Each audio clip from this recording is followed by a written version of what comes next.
Welcome to Old Worlds for Sleep, where the forgotten chapters of history return to life in a whisper, not to rush you but to help you rest. Tonight, we journey back to the winter of 1930, to a world where banks had fallen silent, where cities froze and hope survived only on the rails. You'll follow Boston Jim, a banker turned wanderer, as he joins a hidden network of drifters, dreamers, and builders who discovered something the modern world had forgotten: that even when money dies, community lives. Through blizzards and hunger, through invention and rediscovery, they build a new kind of civilization, one that measures wealth not in coins, but in cooperation. This is the story of the hobo engineers, the railroad teachers, and the quiet rebellion that proved humanity can start again from nothing. So take a deep breath, close your eyes, and as the sound of the train fades into the distance, let me tell you a story about how, in the darkest winter, ordinary people built a world that still remembers how to care. The morning light over Chicago looks normal, maybe even beautiful. Pale gold reflected on glass towers, streetcars humming down LaSalle Street, the smell of roasted coffee floating from the cafe below. But it's a lie. A calm before a storm no one's ready for. You are James Sullivan, 32 years old, a bank teller with steady hands and a steady life. Rent's paid. You have $4 in your account and a ring hidden in a drawer for the woman you plan to propose to this weekend. You're not rich, but you're comfortable. Ordinary, say, or so you think. At 9:30 a.m., the first wave hits. Not thunder, not bombs, but numbers. Stock prices tumble so fast the ticker machines jam. A runner bursts through the bank doors, shouting for the manager. Phones ring off the hook. You glance up from your ledger and see your boss, face pale, eyes wide, as if he's seen a ghost made of math. "Have you seen these numbers, Sullivan?" he whispers. "It's all going. All going." The words hang in the air like smoke. You check the ticker again. Steel down 30 points. Oil collapsing. The air inside the bank thickens, silent except for the clatter of the ticker tape. Click, click, click. The sound of a nation's heartbeat failing. By noon, the street outside has become a storm of people. Men in tailored coats shouting at the sky.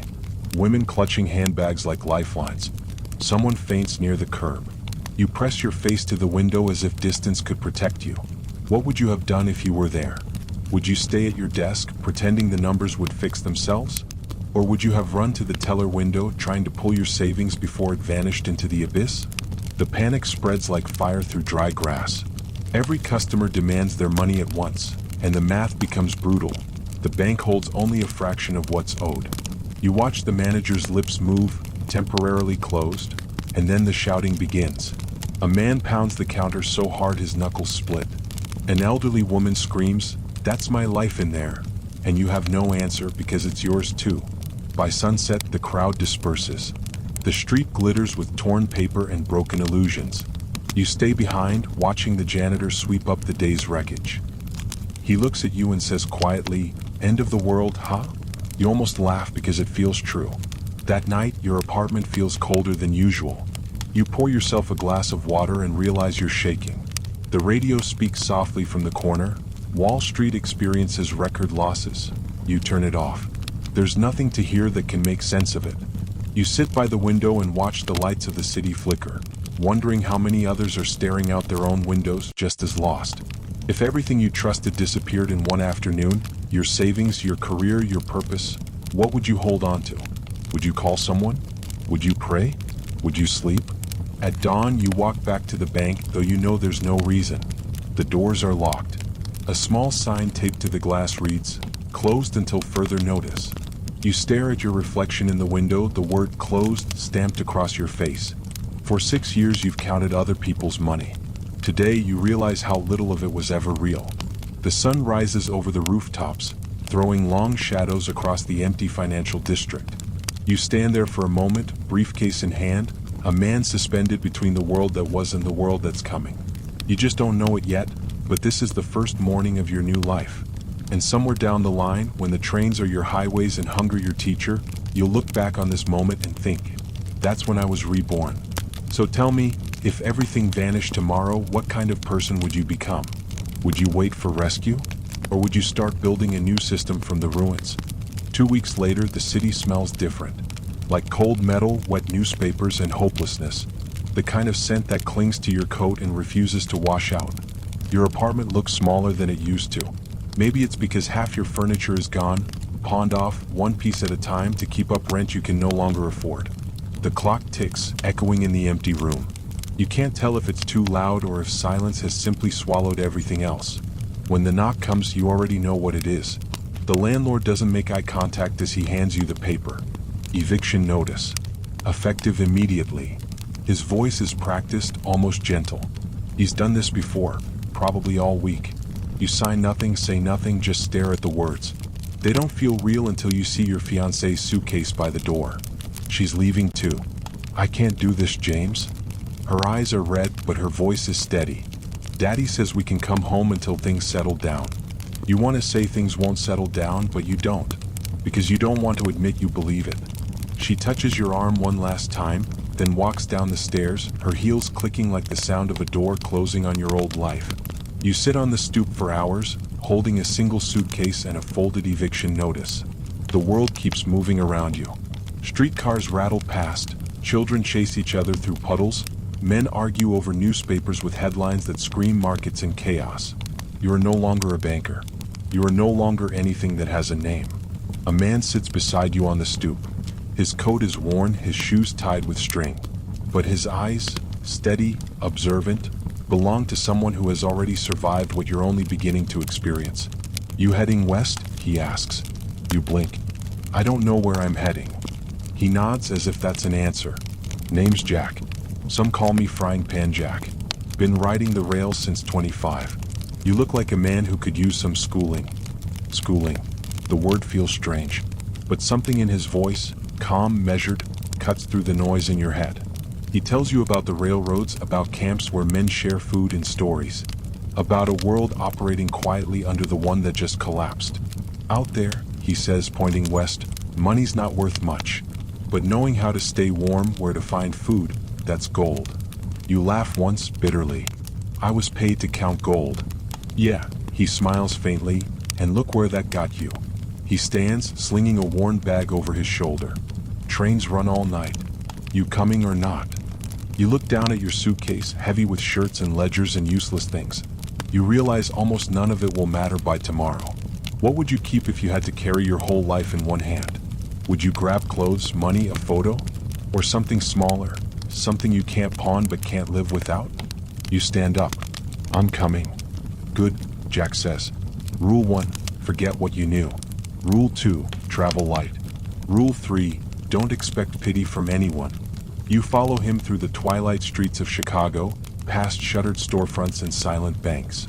He walks with purpose like a man who already knows the next 10 miles by heart. At the edge of the rail yard, the city lights fade behind you. Ahead lies darkness and the distant hum of trains, metal beasts carrying the last scraps of America's promise. The air smells like oil and rain. Men move in shadows between the cars, ghosts of the economy that died 2 weeks ago. Jack calls them the new citizens. Used to be lawyers, teachers, machinists, he says. Now just travelers. Every one of them had a desk once, just like you. You glance at their faces, tired, wary, alive. One man hums quietly while mending a boot. Another shares a crust of bread with 2 strangers. Jack nods toward them. You'll learn more here than any college ever taught you. A train horn wails somewhere in the dark, long and mournful, like a call to initiation. You feel the weight of everything you've lost, but also something new stirring beneath it. Fear, yes, but also curiosity. A strange, terrible curiosity about how people survive when the world stops playing by its own rules. What would you do if the road ahead promised no comfort but real meaning? Could you trade your old life for a chance to learn something raw and true? The wind cuts through your coat as Jack leads you closer to the tracks. Sparks flash from a locomotive in the distance. Tomorrow, he says, I'll show you how to eat when you've got no money. After that, how to sleep when you've got no home. Everything you need to live without a dollar. You nod. The words sound impossible, but so did losing everything. As the last streetlight fades behind you, you realize this. The world you knew ended quietly, not with an explosion, but with a paper notice nailed to a door. And somewhere in the dark, the first lesson of survival waits. So, tell me, if you lost your job, your home, and your name, would you still recognize the person staring back at you in the mirror? Or would that stranger become someone new, someone freer than you ever imagined? The first night on the rails doesn't feel like freedom. It feels like falling. You follow Jack along the edge of the freight yard, boots sliding on gravel, heart hammering with every metallic groan from the trains. The air tastes of coal smoke and wet iron. It's not quiet, but the noise feels alive, like the sound of a giant sleeping beneath the earth.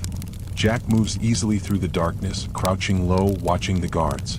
"Keep to the shadows," he whispers. "You move when I move.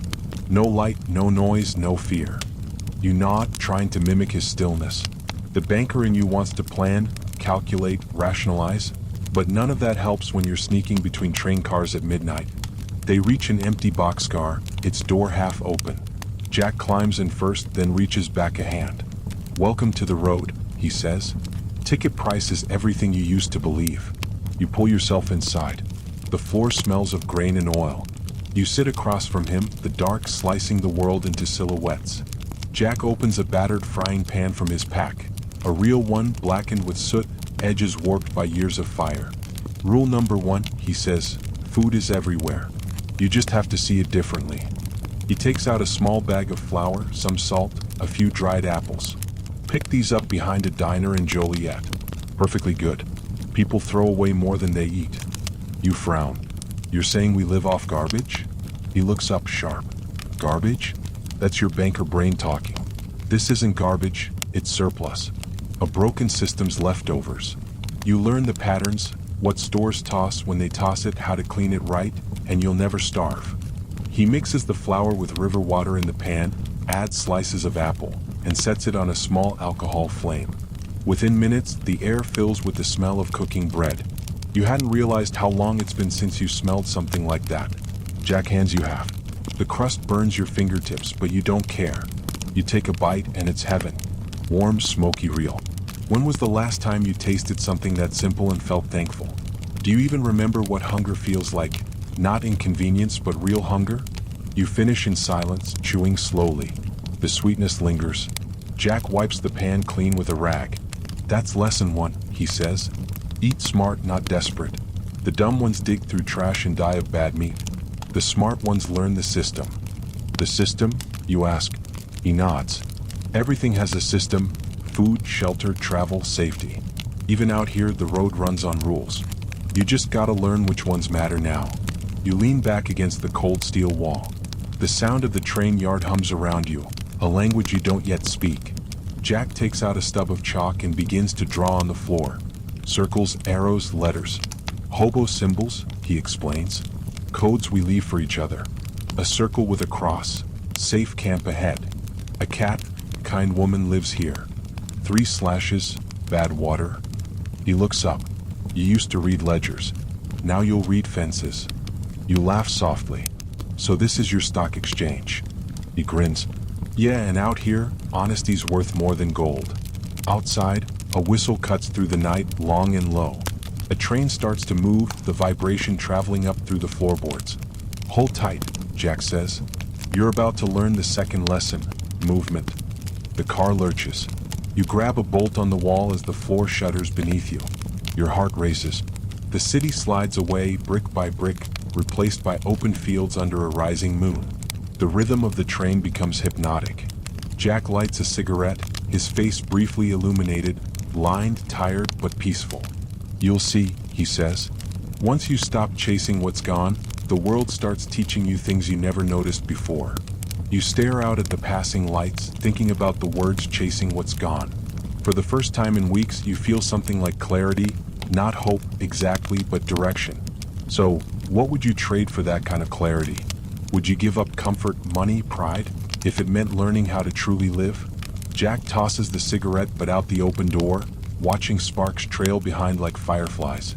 "Tomorrow," he says, "we hit the edge of the city. I'll show you how to find breakfast without begging." You lie back, listening to the wheels clatter beneath you. The stars blur as the train gathers speed, carrying you west, away from everything you used to be. And for the first time, the dark doesn't feel empty. It feels like possibility. So let me ask you, if the train was leaving tonight, would you jump on it? Would you ride into the unknown just to find out what kind of person you really are? Dawn creeps over the horizon like a bruise turning gold. The train slows, screeching against frozen steel, and the world outside changes from city sprawl to open field. You've ridden through the night, half awake, clinging to the rhythm of iron and wind. Jack stretches, cracking his neck. "End of the line for now," he says. "Welcome to the yard." The car shudders to a stop near a cluster of rusted water towers. Smoke curls up from makeshift fires scattered along the tracks. Dozens of men move between cars, ghosts in patched coats, faces marked by soot and survival. You smell it before you see it, the sharp tang of coal smoke, old coffee, and wet wool. Jack hops down lightly, his boots crunching gravel. "Stay low. Yard bulls patrol here," he warns. "You get caught, they beat you bloody or worse. No questions asked." You follow him into the maze of steel and shadow. Everything here hums with danger. Cables hissing, wheels grinding, shouts echoing off iron walls. Somewhere, a man sings softly, voice trembling in the cold. Jack moves like he's part of the machine, invisible in its rhythm. "Rule 2, he says, "movement is life. But every step has a price." He shows you how to walk the line between cars, hands steady, eyes scanning for signs. A white chalk arrow means safe path.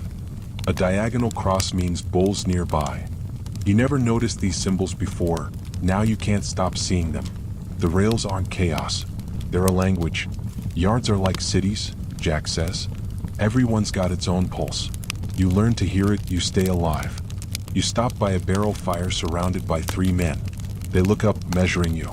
No words, just eyes. Jack nods once, a silent greeting. One man breaks off a piece of bread, tosses it to you. No introductions, no questions. Just survival etiquette. You eat slowly, tasting smoke and gratitude. Have you ever shared food with a stranger without speaking a single word? Would you trust silence more than conversation? The fire crackles. Jack leans close. These men been out here years.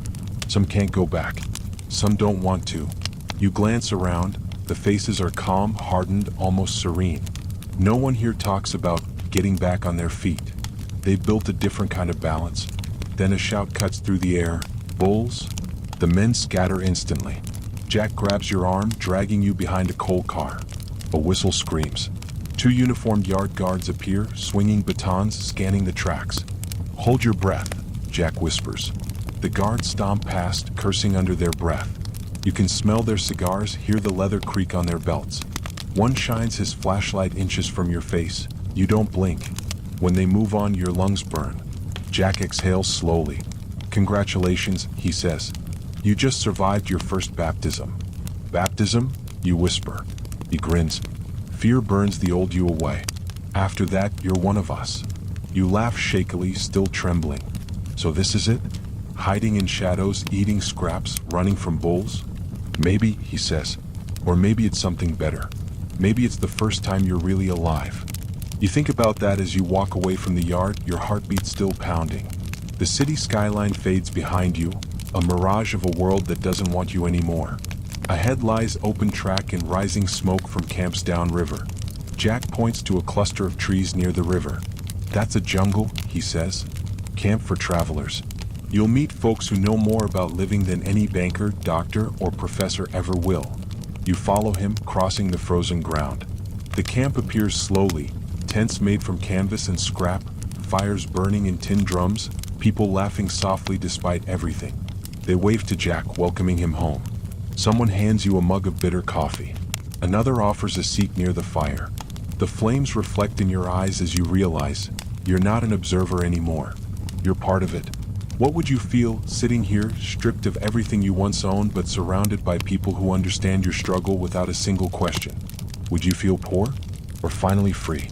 Jack tosses a stick into the fire. Sparks rise like stars against the gray sky. "Every banker I ever met thought value lived in paper," he says. "But value's here, in warmth, in trust, in how we keep each other alive." The words settle deep. You don't respond because you're not ready to yet. You just watch the fire burn, your reflection flickering in the flames, realizing that maybe you didn't lose your life, you're just building a new one from ashes. And as night falls over the jungle, the rails hum softly in the distance, like a heartbeat you finally learned to hear. So tell me, would you trade comfort for belonging? Would you rather have safety or freedom you had to earn with your own hands? Morning in the jungle smells like smoke and damp earth. A thin fog hangs above the river. You wake to the sound of someone whistling, slow, tuneless, patient. Jack crouches near the fire, flipping something in his frying pan. The smell hits you first. Coffee grounds boiled 3 times and something fried in grease that might once have been bacon. "I've been at it, banker," Jack says. Lesson 1. How to eat when the system forgets you exist. You sit up slowly, rubbing your eyes. The others are already moving. Some wash in the river. Others sort through burlap sacks of collected food. Everything happens quietly, efficiently. No shouting, no panic, just rhythm. Jack hands you a piece of toast. Rough, burned on one side, but warm. That's a starter. We'll find the rest. You take a bite. It's dry, but it fills your stomach in a way no cafe breakfast ever did. You realize how much taste comes from need. "So," Jack says, rinsing his pan in the river, "you ever thought about how much food a city throws away in a day?" You shake your head. "Enough to feed everyone out here twice," he says. "Problem ain't supply. It's blindness." He leads you along a narrow path that runs beside the train tracks. Along the way, you pass piles of discarded crates, half-rotten fruit, broken jars. Jack moves like a hunter, scanning, touching, sniffing, evaluating. He stops at a dumpster behind an old diner. The smell hits you hard. Sour milk, coffee grounds, meat grease. You hesitate, stepping back. Jack doesn't flinch. He pulls out a loaf of bread, still sealed. "Expired yesterday," he says. "Perfectly good." He tosses it to you. Rule 1. The world wastes more than it earns. Learn its timing. He checks the dumpster again, pulling out a bruised apple, a cracked jar of pickles, and a paper bag filled with potatoes. "Tuesday mornings," he mutters. "They clean out stock before new delivery. Wednesday's no good, nothing left." He looks over at you, half smiling. You used to track money flow. Now you track food flow. Different currency, same math. Would you do it? Would you climb into a dumpster if it meant not going hungry? Could you unlearn disgust to relearn survival? Jack teaches you how to wash, dry, and sort everything back at camp. Half the work is cleanliness. The other half is respect, for the food and for the people who depend on it. That afternoon, a small team forms around the campfire. 6 men, 3 women. They all have tasks. One sorts grains, another checks jars, another builds smoke pits to dry fruit. They call it the kitchen crew, but it's more like an economy, each contribution traded for a meal and trust. A man named Ellis, a former butcher from Detroit, shows you how to test meat temperature by touch. If it smells sweet, toss it. If it smells like iron, clean it, cook it, save it. He nods toward Jack. "Old man's got the brains. I got the hands." You learn quickly. By evening, you're cataloging supplies with the same precision you once used to balance ledgers. Flour, potatoes, onions, salt, sugar. Each measured, labeled, stored. Jack watches you work. "See? Banker brain still works fine. Just needed a different kind of deposit." You laugh. Feels strange, like remembering how to breathe after holding it too long. That night, the camp gathers for stew. A giant pot bubbles over a wood fire. Mulligan stew, they call it. Everyone adds something. A carrot, a piece of meat, a pinch of salt. The smell is overwhelming. You take your first spoonful. The broth is smoky, the vegetables soft. You can taste everything, not because it's perfect, but because you helped make it. Jack raises his tin cup. "To the system that works," he says. You echo it softly, "To the system." Around the fire, faces glow orange in the light. These aren't beggars or thieves. They're builders, craftsmen, scientists of survival. Each one owns nothing, yet somehow possesses more control over their fate than you ever did in your old life. Have you ever eaten with strangers and felt like they were family? Would you give up comfort for belonging that real? Later, when the fire burns low, you sit beside the river, notebook in hand. You find yourself writing numbers again. Only this time they aren't balances or debts. They're food weights, storage counts, estimated calories. Survival math. Jack leans over. "You're getting it," he says quietly. "This isn't charity. It's infrastructure. Every mouth fed is a system that keeps running." The wind stirs the flames. You look around the camp, smoke curling into the night sky, people sharing quiet laughter, the steady crackle of fire. For the first time, you realize hunger isn't the opposite of wealth. It's the teacher that shows you what wealth really means. "So tell me, If everything you owned burned away tonight, but you still had fire, food, and people willing to share it, would you really be poor? Or would you finally understand what it means to be alive? The next morning dawns cold and gray, the river wrapped in mist. You wake to the sound of water boiling, not for coffee this time, but for something more serious. Jack crouches by the fire, sterilizing knives in the pot. "Smell that?" he says, lifting a can of meat. You nod, something sour, metallic. Rule 2, he tells you. The road doesn't forgive mistakes. Eat wrong once and you don't get a second chance. He sets the can down carefully. They call this hobo botulism. Bad tin, bad timing, bad luck. You don't want to meet it. You kneel beside him as he pulls out supplies. Jars, paper, twine, salt, vinegar. These are our banks now, he says. Each one holds value that can save a life. Jack moves with the precision of a chemist. He pours boiling water into jars, wipes lids with rags dipped in vinegar, checks the seals. You boil it, dry it, label it. Every step matters. Get sloppy and you'll bury friends. The words settle deep. You watch him work, memorizing every motion, the quiet rhythm of competence. He hands you a jar. Your turn, banker. Let's see if those steady hands are good for more than ledgers. Your fingers tremble as you tie the twine, sealing it tight. Jack inspects it, nodding once. That's clean work. You might live through winter after all. You laugh, but he's not joking. Around you, the jungle hums with activity. The kitchen crew sorts, cooks, and preserves. A woman named Nora dries apples on stretched canvas. Ellis sharpens blades. Everything is methodical, purposeful. Survival ain't luck, Jack says, watching the steam rise. It's systems. A man who lives long learns to think like nature. Slow, deliberate, efficient. He points at the fire. You can't cheat that. You can't buy that. You respect it or you die. Would you trust your life to your own attention to detail? Could you stay calm enough to think clearly when one mistake means death? Later that day, you accompany Jack to a nearby farmstead long abandoned. The air smells of wet hay and rust. Inside the barn, shelves hold jars of preserves, apples, beans, even peaches, all sealed tight. Jack tests one, tapping the lid with his knife. Hear that? Hollow pop. Still good. He grins. Some farmers long gone, but his systems keep working. You fill a sack together, working quickly but reverently. It feels like looting history, except you're saving it instead of stealing it. On the walk back, Jack talks about knowledge as inheritance. Ain't the strong who survive, he says. It's the ones who remember how things used to be made. Bread, boots, tools. You keep that knowledge alive, you keep civilization alive, even out here. The words hit harder than you expect. You think of your old world, how everything came ready-made, how you never wondered who built it or how. Now, every calorie, every tool, every spark of heat feels sacred. At camp that night, the kitchen smells like vinegar and smoke. Nora hums softly as she seals jars. Ellis tests a batch of salted meat, tasting a corner piece with cautious approval. Not bad for a banker, he jokes. Jack raises his mug. To knowledge, he says. Everyone echoes it, not loud but with quiet conviction. You sip your own drink, thinking of how fragile life is, and how intelligence, not strength, now defines survival. What if your life depended on the last thing you learned? Would you remember enough to save yourself? Would you know how to clean water, cure food, build fire? Later you sit by the dying fire, notebook open. The night is cold enough that your breath fogs the pages. You begin writing again. System log, food safety protocols. Boil jars, 10 minutes. Inspect tins, bulging lids equals danger. Salt equals preservation. Vinegar equals sanitation. Knowledge equals survival. You underline the last line twice. Across the fire, Jack watches you quietly. Writing it down, huh? Habit, you say.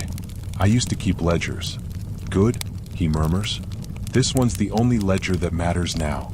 Every rule you write down keeps someone alive. The wind rustles through the trees. A train horn echoes faintly in the distance.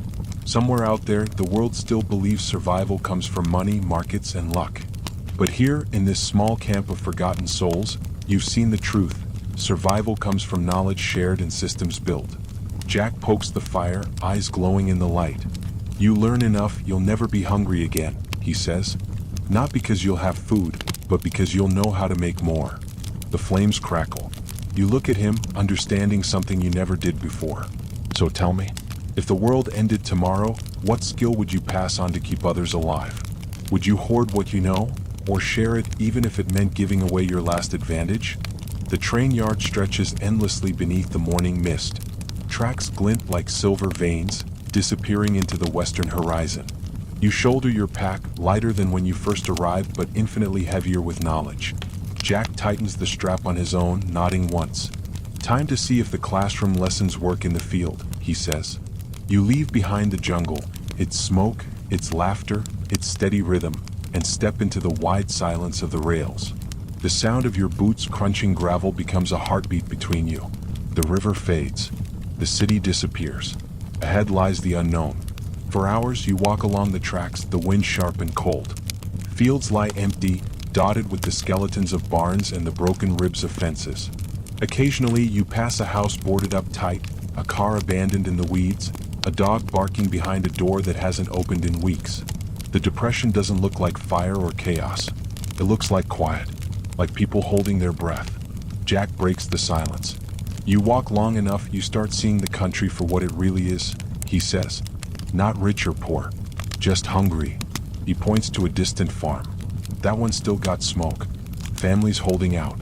We don't bother them unless we have to. Folks get twitchy now, too many strangers passing through. You nod, watching a figure move near the barn, rifle slung over his shoulder. There's no malice in the gesture, just survival same as yours. By midday the sun climbs high. You stop by a creek to rest. Jack takes out his tin cup, filling it with water and sprinkling in a pinch of salt. Replaces what you lose walking, he says. Don't drink too fast, shock your gut, you'll vomit it right back up. You sip slowly. The taste is metallic, harsh but good. He looks at you. You're learning to listen to your body now. Bankers ignore hunger, ignore fatigue. They think willpower beats nature. Out here, nature wins every time. You think about that as the train horn echoes faintly from somewhere down the valley. Would you survive one day without a map, a job, or a plan?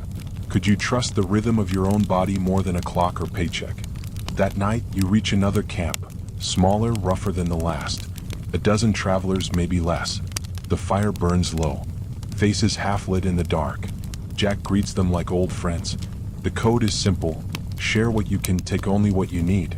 One man trades a tin of beans for a piece of cloth. Another sharpens knives in exchange for stew. There's no money here, only motion. The entire system breathes like a living organism, sustained by trade and trust. A woman named Ruth sits by the fire, humming softly. Her coat is too thin, but her hands move steady as she darns socks. She offers you one, saying, "Cold feet'll kill you faster than hunger." You thank her, embarrassed. She smiles. No shame in staying alive. Later, when the others sleep, you sit beside Jack, watching the embers die down. You ever think about stopping? You ask. Jack shrugs. Stopped once. Didn't end well. Got too comfortable, got careless. Comfort's the first step to starvation. He tosses a pebble into the fire. Keep moving, Boston. Always moving. That's how you stay alive. The words echo in your mind long after you lie down to sleep.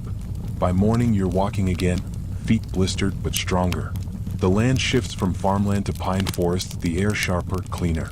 You pass a burned-out mill, a schoolhouse with shattered windows, a sign half buried in dirt.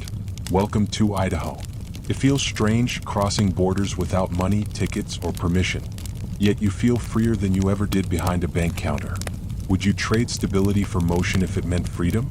How far would you walk just to feel alive again? That night, you reach a mountain clearing.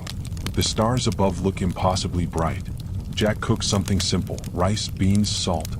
They call this hobo heaven, he says. A place between everything and nothing.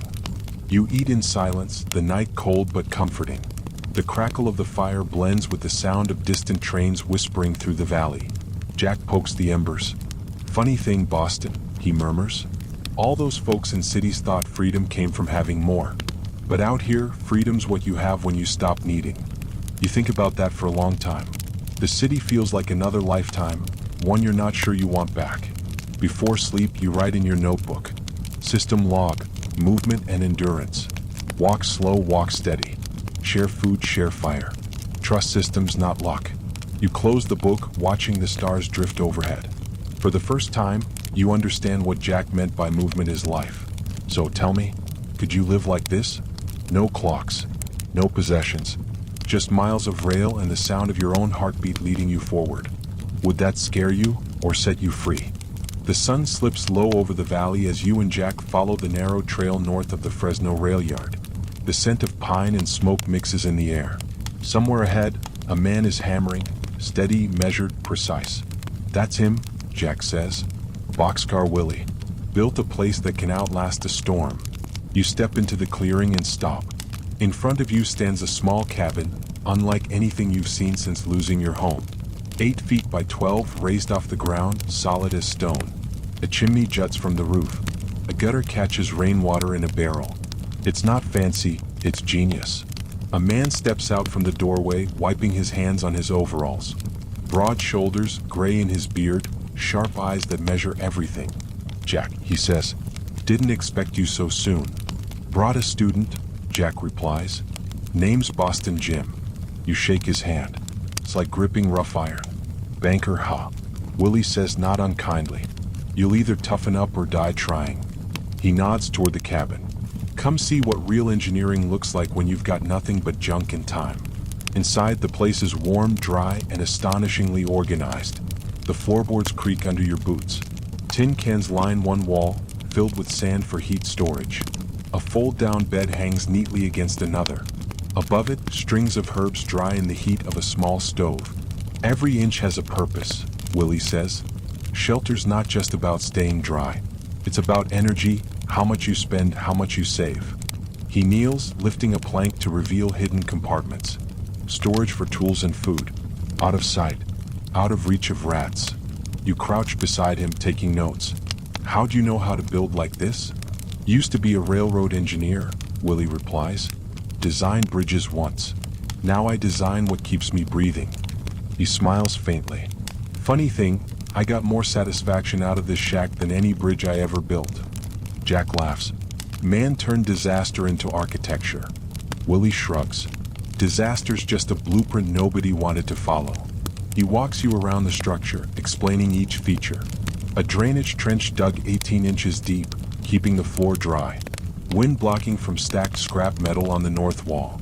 A double roof layered with tar paper and cardboard for insulation. A simple alarm system made from cans and string. Every design choice comes from observation, not luck. Most folks, Willie says, build for comfort. I build for continuity. You pause, absorbing the word. Continuity.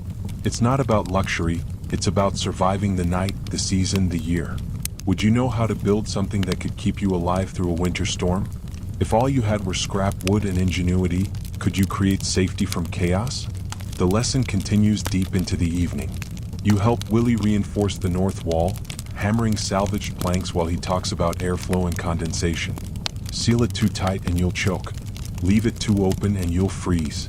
Every strike of the hammer feels like reclaiming control over a world that forgot you. After hours of work, you sit around his small stove, the air glowing with heat and the smell of pine smoke. Willie pours you coffee brewed over the coals. Not bad for a banker, he says.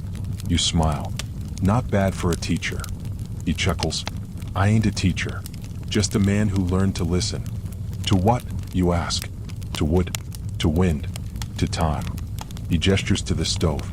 They all talk if you're quiet enough. Outside, the night deepens. The fire crackles. Jack dozes against the wall, snoring softly. Willie stares into the flames. Funny thing, he says after a while. When I lost everything, I thought survival meant running. Turns out it means staying still long enough to understand where you are. The words hang in the air. You realize you're not just learning how to build a shelter. You're learning how to be one. So tell me, if you had to start over with nothing but your hands, could you build something that mattered? Would you know how to design a home that protects not just your body, but your hope? Morning mist drifts across the clearing. Dew beads on the roof Willie built, sliding off in perfect channels into the gutter system below. You step outside, stretch your sore arms, and realize something. This shelter feels permanent, solid, almost civilized. Willie is already awake, sketching on a scrap of brown paper. Lines, angles, measurements. He's muttering to himself. You ever notice, he says, that people stopped designing for survival a long time ago? Everything now's about comfort, convenience, easy come, easy go. But when the storm hits, comfort collapses first. He hands you the paper. It's a plan, a small settlement, shelters linked by trenches and water lines. That's the next step, he says. Not just surviving one night, surviving a lifetime. Jack joins you, rubbing sleep from his eyes. He's building an empire out of junk, he says with a grin. Willie grins back. Empires fall. Systems endure. The blueprint is simple but brilliant. Each shelter sits slightly uphill from the next, allowing rainwater to drain naturally into a central barrel. Heat is shared through a network of stoves placed strategically to conserve fuel. Storage caches are hidden beneath walkways, invisible to thieves but easy to access. Everything is built from waste, yet nothing is wasted. You help him measure beams, dig shallow trenches, seal joints with tar. He teaches you to test airflow by holding a lit match near the vent. If it flickers steady, you've got good circulation, he says. If it dies, you're suffocating and don't know it yet. You write that down in your notebook. If it flickers steady, you live. Midday sun burns off the fog. Sweat runs down your back as you hammer salvaged nails into warped planks. Each sound rings like proof that civilization hasn't completely disappeared. It's just reinventing itself in the woods. People think this life's chaos, Willie says. But it's more organized than any bank or factory. Out here, the rules are simple. Fix what's broken, use what's left, share what works. You think back to your old job, endless numbers, endless promises. Nothing built, nothing real. Now every board you fasten, every wall you seal, feels like redemption. Would you trade comfort for control? If the price of stability was hard work and dirt under your nails, would you pay it? That night, the three of you sit around the stove, blueprints spread on the floor. Jack traces the lines with his finger. If every jungle built like this, he says, we could have a whole chain of safe camps, a network. A hobo civilization, you say quietly. Willie nods. Why not? The country failed us. We'll build something that doesn't need a currency to function. The idea hangs there, bold and impossible, yet real. The next morning, work begins in earnest. Word spreads fast. Men from the nearby jungle arrive with scraps, nails, shovels. Someone brings a wheelbarrow. Someone else, a bundle of wire. Willie directs like a general. Raise that wall 6 inches. Good. Stack the sand barrels here. Dig deeper there. You find more tin for roofing. And for God's sake, seal every seam tight. Water's your worst enemy. It becomes a symphony of motion. Hammering, sawing, laughter. By evening, 2 new shelters stand, crude but sturdy, windproof, dry. As the sun sets, Willie stands back, hands on hips. That, he says softly, is what survival looks like when people stop waiting for help. You feel something shift inside you. The word hobo no longer feels like a curse. Feels like a title, a kind of citizenship. Would you live in a world without money if it gave you community instead? What would you build if no one was watching, and no one could own it but you and those who helped make it? That night, you sit outside the finished shelter, watching sparks rise into a dark sky. You realize how strange it is. The collapse of everything familiar has revealed a new kind of order. No government, no currency, no hierarchy, just knowledge shared and applied. You turn to Willie. You think this'll last? He looks at the stars. Only as long as people keep teaching it, he says. Systems survive when they're passed down, not when they're hidden. The fire crackles between you. Jack smiles faintly. Guess that makes you both teachers now. Willie chuckles. And students too. Nature's the only real instructor. We just take notes. So tell me, if your world collapsed tomorrow, would you be one of the builders? Or one of the people still waiting for someone else to fix it? It starts with a whisper, wind moving through the trees like a warning. The sky over the hills turns the color of lead, heavy and low. You can smell rain long before it falls. Sharp, metallic, alive. Boxcar Willie squints at the horizon. That's not rain, he mutters. That's trouble. By nightfall, the whisper becomes a roar. Branches thrash. The air grows colder. Clouds twist and break open. Sheets of water slam into the clearing, drumming against every roof, every plank. You rush to check the shelter seams, hands slick with mud. Jack's already outside, tying ropes between cabins. Rope lines, he shouts over the wind. If it whiteouts, no one walks alone. Rain becomes a weapon. It pounds the tin roofs like gunfire. Wind claws at the walls, searching for weaknesses. You can hear one roof panel rattling loose. South wall. Willie yells. We lose that, we lose the whole camp. You grab a hammer and crawl through knee-deep water, each gust threatening to knock you off your feet. The night flashes white, lightning. For one instant, the entire jungle glows like glass. You see the shape of what you've built, fragile yet alive. Would you go out into a storm to protect something that can't protect you? Would you risk freezing, drowning, dying for walls you built with your own hands? You reach the south wall, hammering with every ounce of strength left in your arms. Nails bite wood. The wall holds. You press your forehead to the cold planks, gasping, rain streaming down your face. Behind you, Willie's voice cuts through the wind. Barrels in place. Drains holding. Jack yells, water's diverting, trench works. Every system they designed is doing its job. The gutter channels overflow, but they don't collapse. The sand barrels absorb shock and weight. The ropes keep people from vanishing into darkness. The storm howls, but the shelters breathe. Inside the main cabin, you find Willie standing by the stove, soaked to the bone, smiling through exhaustion. See, he says, blueprints aren't drawings.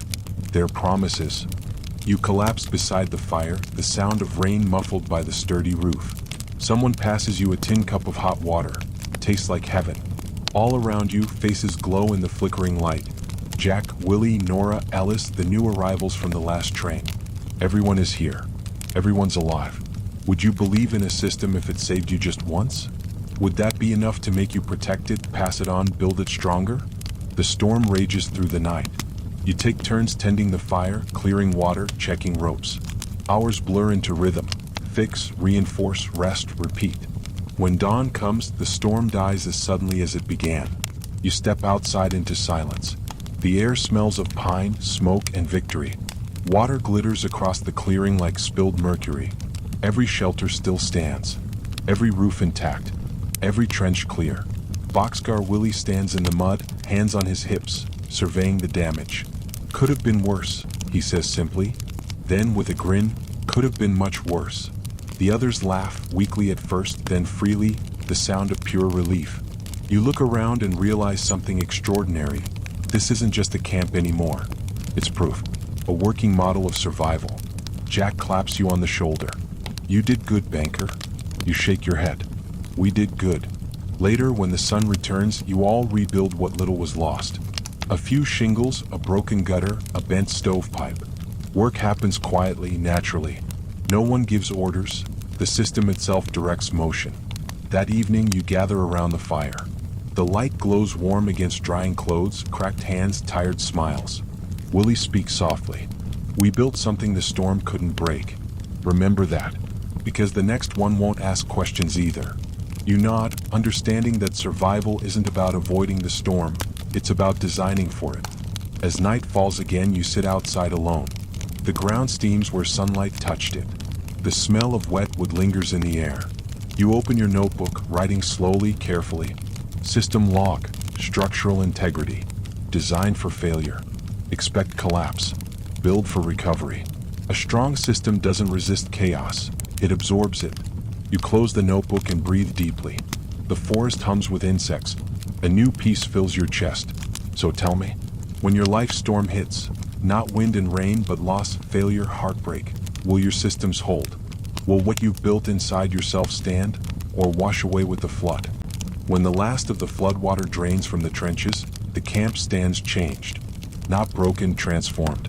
Mud clings to boots, smoke hangs in the air, but everything works. Every nail, every system, every principle survived the test. You and Jack sit outside the cabin, watching the sun dry the roofs. Willie leans against a tree, carving a piece of scrap wood into a small whistle. Storm's a good teacher, he says. Harsh but fair. You nod. She didn't break us. Willie smiles faintly. She tried. Next one will if we stop improving. The word improving lingers. You realize that survival isn't static. It's iterative. The world that collapsed was built on permanence.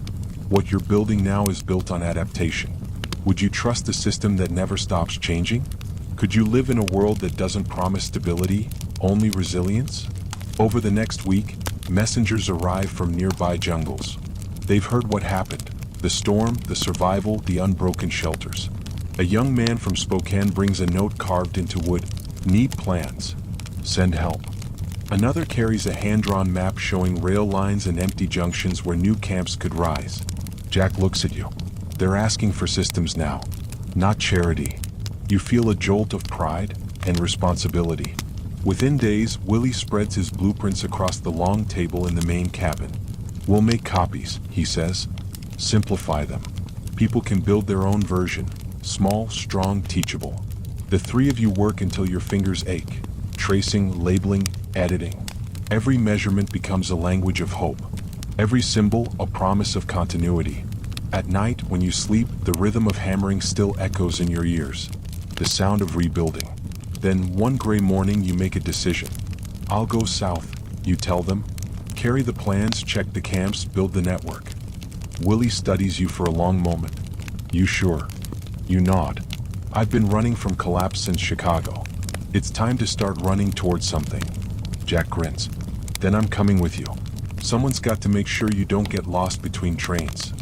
Willie hands you a rolled-up blueprint, bound in oilcloth. "Keep it dry," he says. "If you lose this, rebuild it from memory. Systems only live if someone keeps remembering." The next day you set out. The rails hum under your boots, the wind colder now as autumn settles in. Your pack carries almost nothing, just food, a knife, a notebook, and the plants. You walk past shattered towns, past Hoovervilles made of tar paper and desperation. Everywhere people are struggling, burning crates for warmth, trading soup for shelter, praying for work that no longer exists.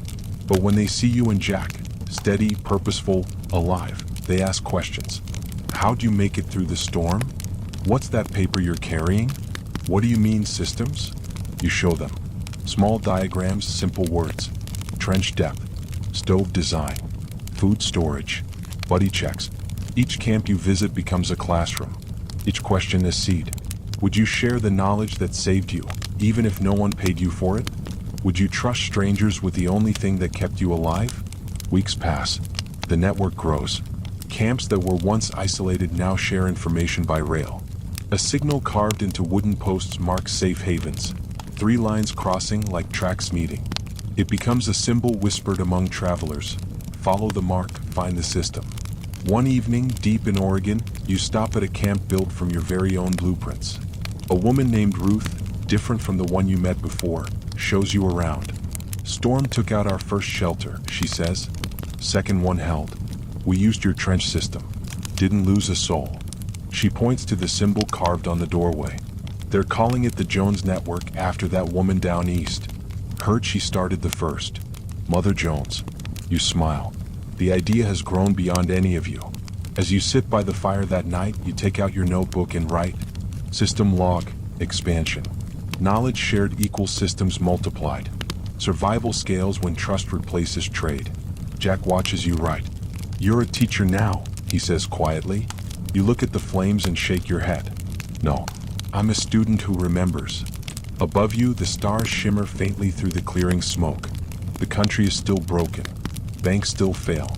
Families still scatter. But somewhere along these rails, a new kind of civilization is taking root, built not on money but on memory. So tell me, if the old world burned down and the only thing left to rebuild with was what you knew, what would you teach? And would it be enough to keep humanity alive?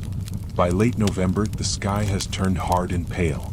Frost crusts the rails as you and Jack follow the last stretch toward Spokane, back where it all began. The journey feels different this time. You aren't returning broken or desperate. You're returning with blueprints, stories, and a truth the country needs to hear. Systems can save people when governments can't. Smoke rises from the valley ahead, steady, white, organized. Not chaos, structure. Jack grins. Looks like the old jungle's still standing. When you arrive, it's almost unrecognizable. The camp has grown, triple its old size, with proper shelters built in concentric rings. Water barrels gleam in the morning light. Gardens, small but thriving, stretch along the slope. A central fire pit burns clean and hot. What began as survival has become civilization. And there she is, Mother Jones.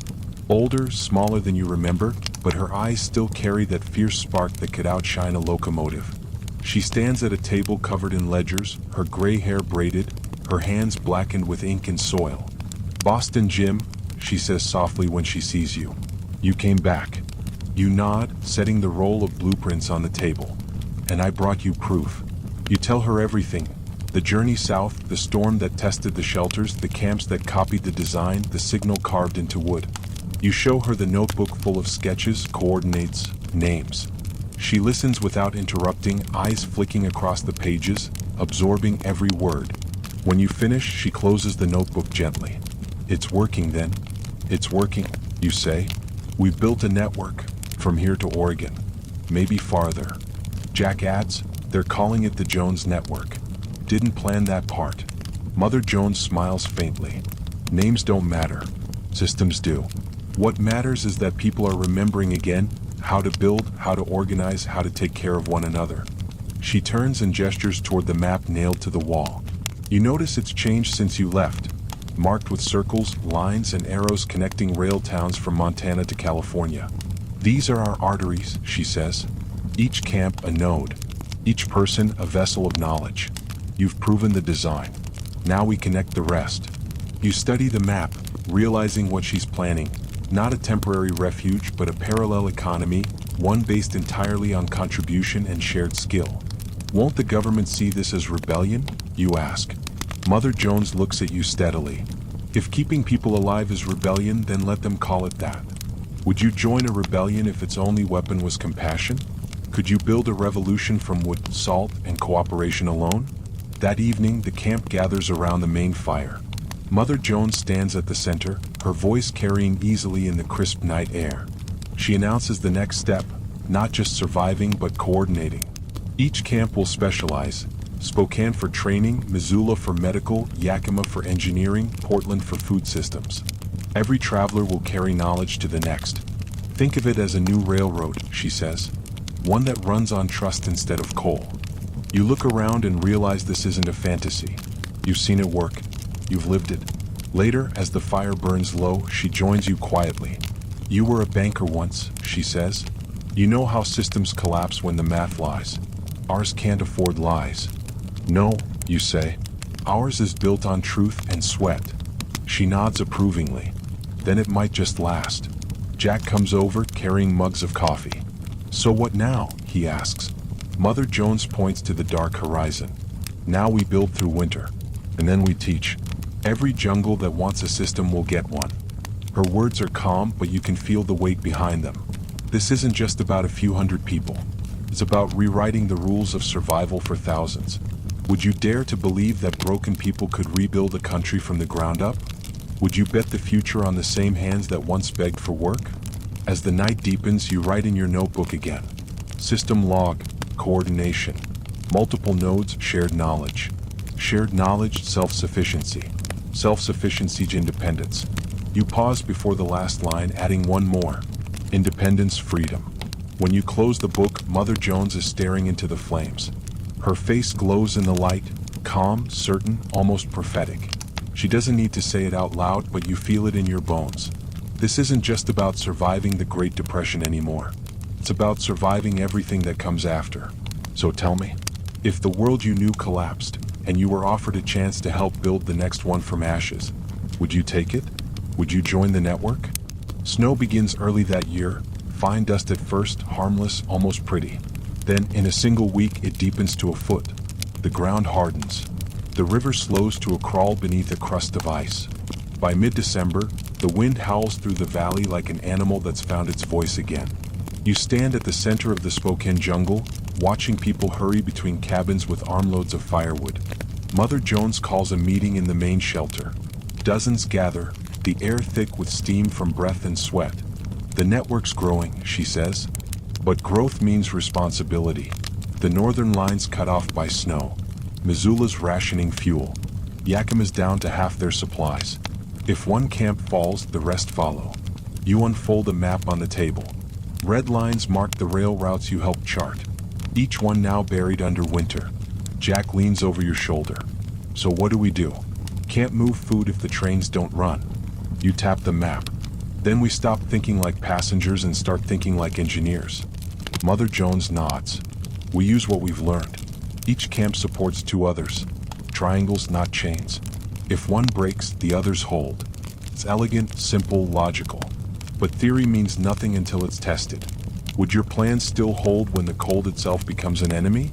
Could you trust strangers hundreds of miles away to act without orders? Just belief? That night, you and Jack load the sleds. Old rails and scrap would lash together with wire and rope.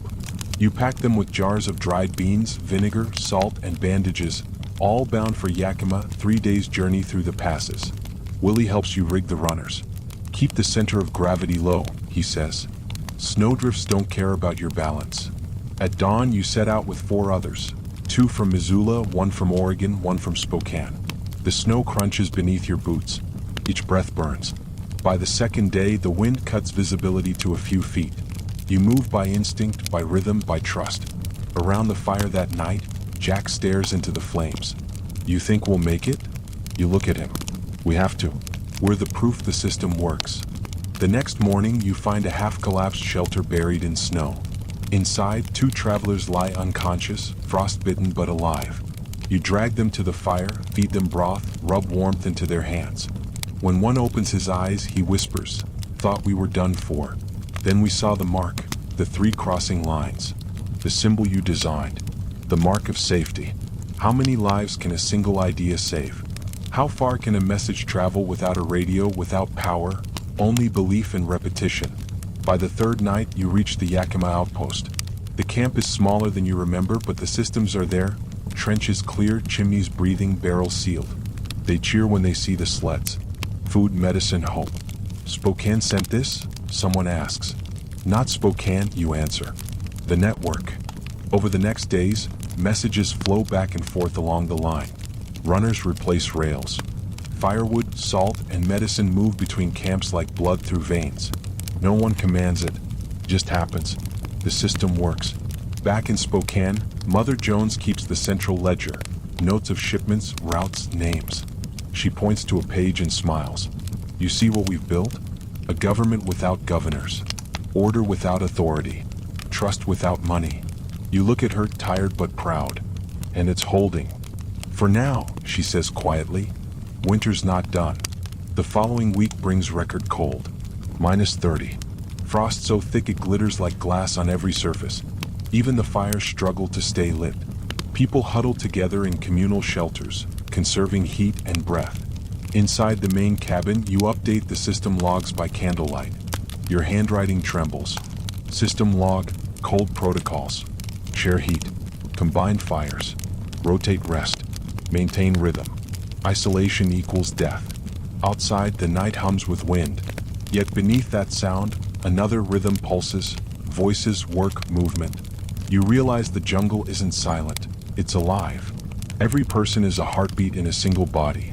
Would you endure the cold for strangers if it meant everyone survived together? Could you replace individuality with unity, not for power, but for life itself? When the storm finally breaks, it's dawn. You step outside into a world transformed, white, blinding, still. Smoke rises from every chimney. Not one has gone out.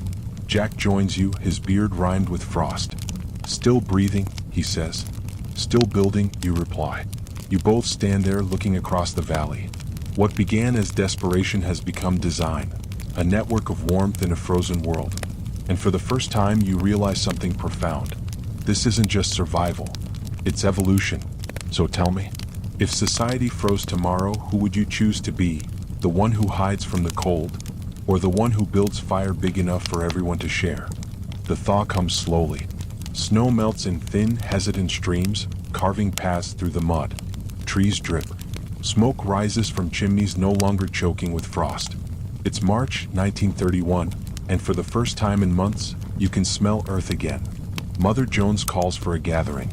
Not just Spokane, not just your jungle, but delegates from every camp on the line. They come on foot, by rail, by sled, men and women wrapped in patched coats, carrying ledgers, tools, or simply memory. From Missoula, from Yakima, from Oregon's coastal jungles. Survivors turned architects, travelers turned leaders. You stand beside the fire as they arrive, watching faces you know and dozens you don't. Some greet you like an old friend. Others nod respectfully. They all know your name now, Boston Jim, the banker who built systems. By dusk, the clearing is full. Over 100 people representing thousands more. Mother Jones steps forward, her voice rough but steady. Brothers, sisters, builders, she begins. We've proven we can survive winter. Now we must decide what comes next. She gestures toward the circle of faces. We can stay scattered, small, strong, but invisible. Or we can organize, build something that lasts longer than hunger and fear. Jack leans close to you. She's talking about government. You whisper back. She's talking about evolution. Would you trust leadership again if it came not from money or rank, but from wisdom and work? Could you follow rules built by equals, not superiors? The meeting begins around the central fire. Each representative speaks in turn. Nora from Missoula. We need common signals.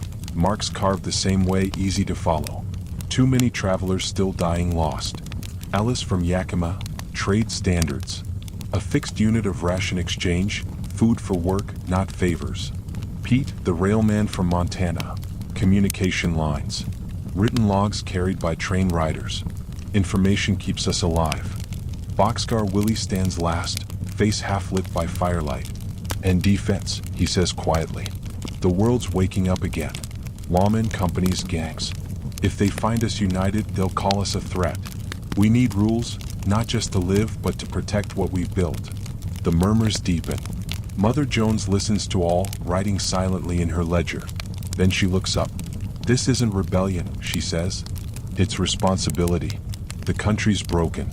We didn't cause it, but we're still here. That means something. She pauses, letting the silence settle. Then, let's write it down. Not a constitution. A promise. You find yourself nodding. Around you, heads bow in agreement. Scraps of paper, torn from ledgers and train manifests, are passed around. Pencils, stubby and shared, scratch across the surface of history. Together, you write the first lines of what they'll later call the Hobo Charter. Article 1. Every person contributes what they can. Article 2. No one owns what all depend on. Article 3. Knowledge is currency. Share it freely. Article 4. No camp stands alone. You look at those words and feel something tighten in your chest. Not fear, but gravity. For the first time, you're part of something bigger than survival. Would you sign your name to a promise you couldn't enforce, only live by? Would you believe in a system built entirely on trust and shared pain? When the council ends, Mother Jones walks the perimeter of the camp with you. The stars above are sharp, infinite. The fires burn low. You've done good work, Jim, she says. You turned banking into survival. You smile. You turned survival into government. She laughs softly. No, into community. Governments fail. Communities adapt. You both stop by the riverbank where the water runs clear again. What happens when the economy recovers? You ask. When the world remembers us? Mother Jones looks at the reflection of the moon on the water. Then they'll find we've already built a better one. Jack joins you carrying a pot of coffee. Council went well, he says. Mother Jones nods. Better than I dreamed. She turns to you both. Now comes the hard part, holding to the promise when comfort returns. Comfort. The old world's poison. The thing that makes people forget what kept them alive. As dawn breaks, the last of the delegates depart, heading back along the rails with copies of the charter. Each carries it like a sacred text, tucked into their coat, to be read aloud in camps from coast to coast. You watch them fade into the mist and realize the truth. You started this journey as a banker counting other people's money. Now you're counting lives. So tell me, if you could write one rule to guide a new civilization, what would it be? And if the world ignored it, would you still live by it anyway? It starts with smoke. Not the gentle curl from cooking fires, but black columns rising from the east. By the time you reach the ridge, you can see it. One of the smaller outposts near the rail junction burning. Jack lowers his binoculars, jaw clenched. That's Yakima. Your stomach drops. How? He spits into the dirt. Railroad guards. Heard they've been clearing camps off company land. Calling it property protection. Property. The word tastes bitter. By evening, messengers arrive, dirty, exhausted, faces streaked with soot. They came at dawn, one says. Searched everything. tore down shelters, said we were trespassing, took our food, burned what they couldn't carry. You look around the room, Willie, Mother Jones, Alice, Jack, all silent.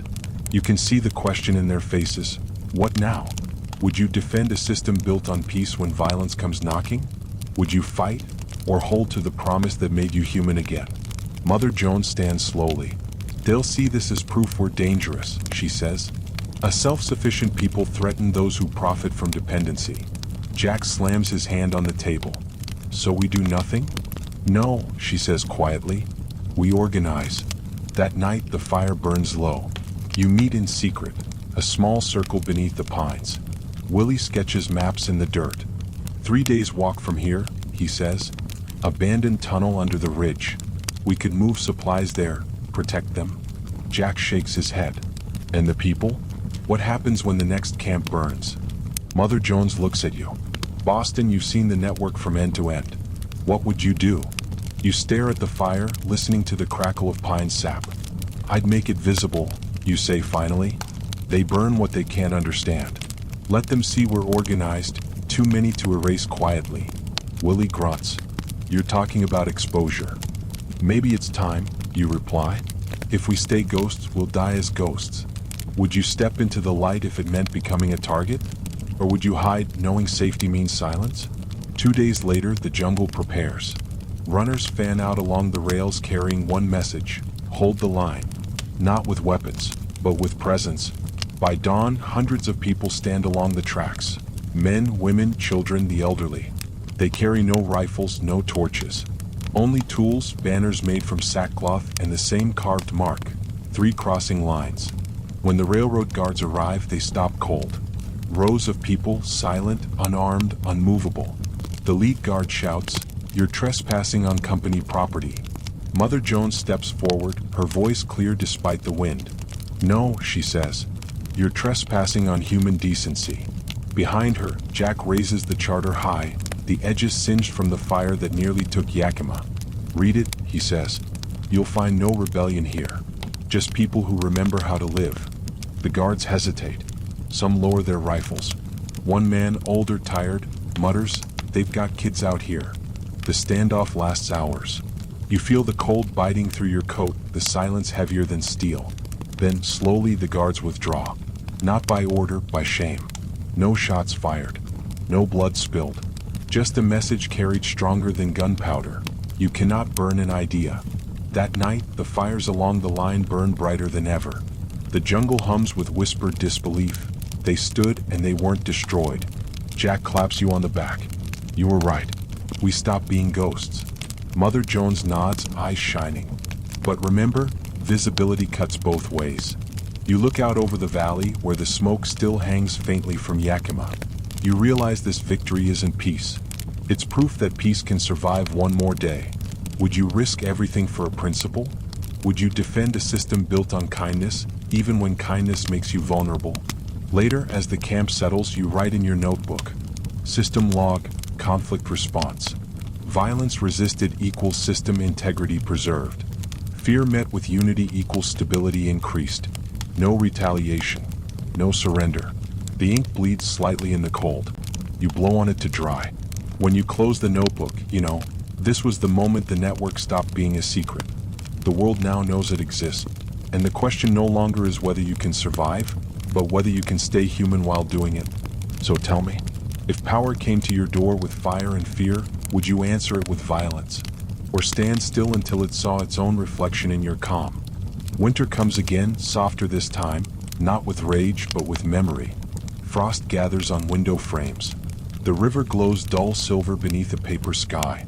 The camps, now connected by the Jones network, fall into rhythm. Trains pass less often, but messages move faster than ever. You sit by the fire in the Spokane main shelter, surrounded by papers. Letters, notes, field reports, sketches, hundreds of them.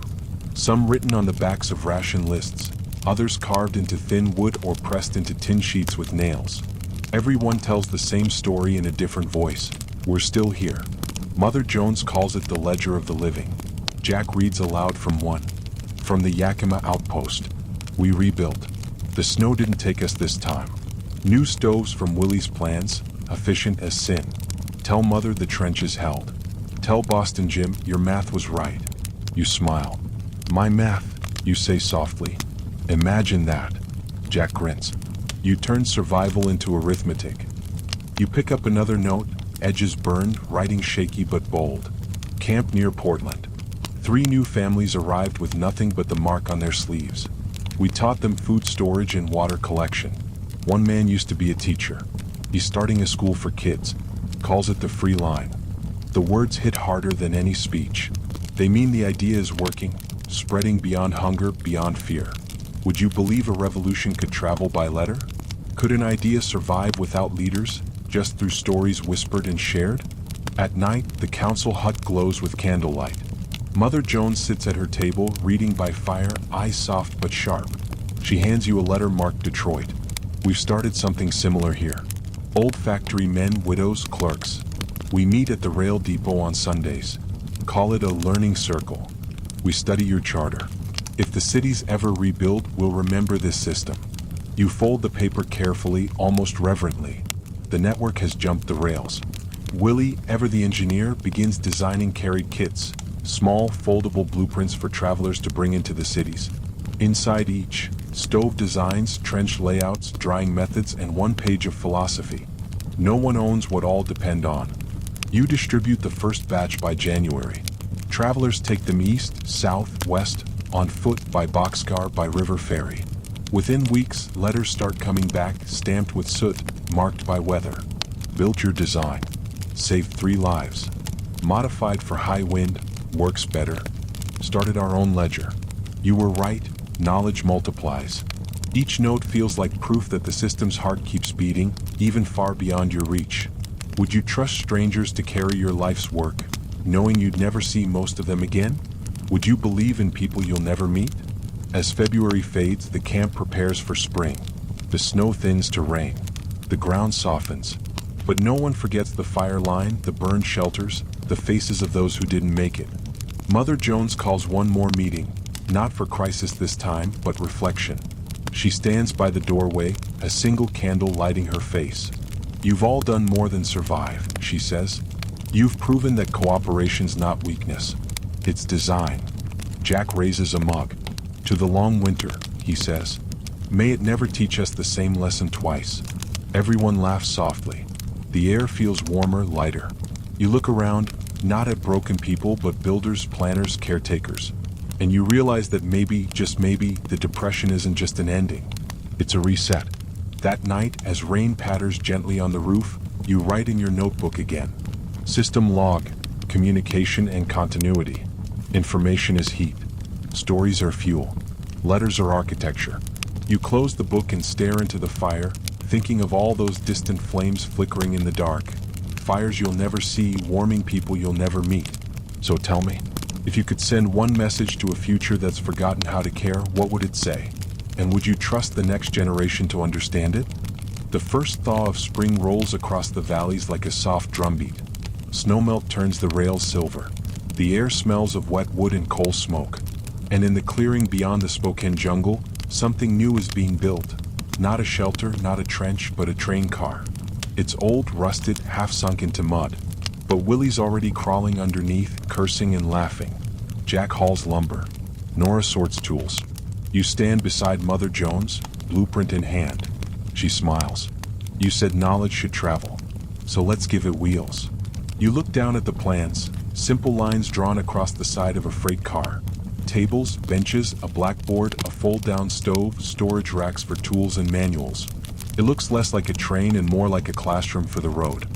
Railroad school, she says, testing the words. Sounds foolish enough to work. Would you believe that education could be born in a freight car? Could you imagine teachers who travel instead of wait, bringing knowledge to wherever the world's breaking? Within a week, the car is stripped, cleaned, and reborn. The walls gleam with salvaged tin. Shelves hold copies of the Jones Charter, notebooks, diagrams. In the corner, a painted sign reads, "The Line School, Knowledge is Currency." On the morning of its first departure, the camp gathers by the tracks. Wind carries the smell of oil and steam. Someone's rigged a small bell from an old signal tower.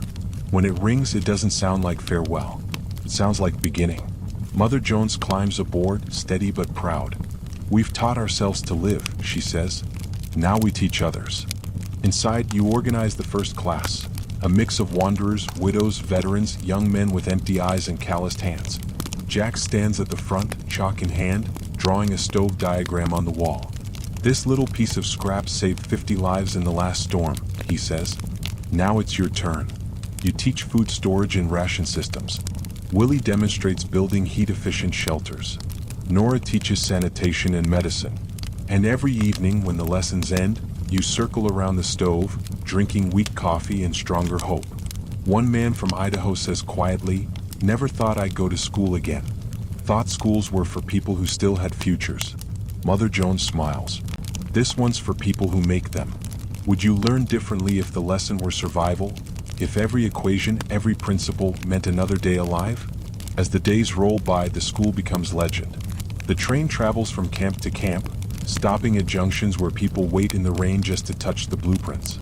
Children climb aboard with pencils made from charcoal. Old men trade stories for paper. Women bring jars of preserves as payment. Everywhere you go, you see new signs painted on the sides of boxcars and fences. 3 lines, 1 system. The mark of the network. The signature of hope. By midsummer, the railroad school has trained over 200 people.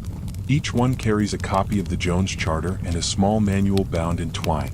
They call themselves line teachers. And like the rails themselves, they keep spreading outward. You sit one evening in the doorway of the train car, watching the sunset burn red over the mountains. Mother Jones joins you, her hands clasped around a mug. "You ever think about how far we've come?" she asks. You smile. "Farther than I ever went when I had money." She chuckles. "Funny thing, isn't it? The rich lost everything when the banks failed.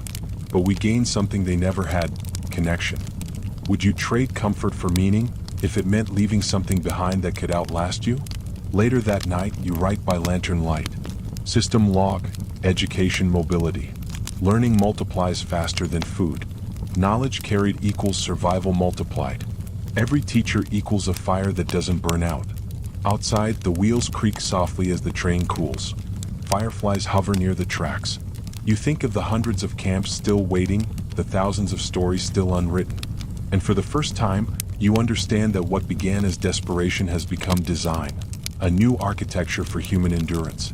So tell me, if you could teach just one thing to the world after everything fell apart, what would it be? Would it be how to survive, or how to start again? By late summer, the rails hum with new sounds, not just freight and industry but education. The railroad school has multiplied.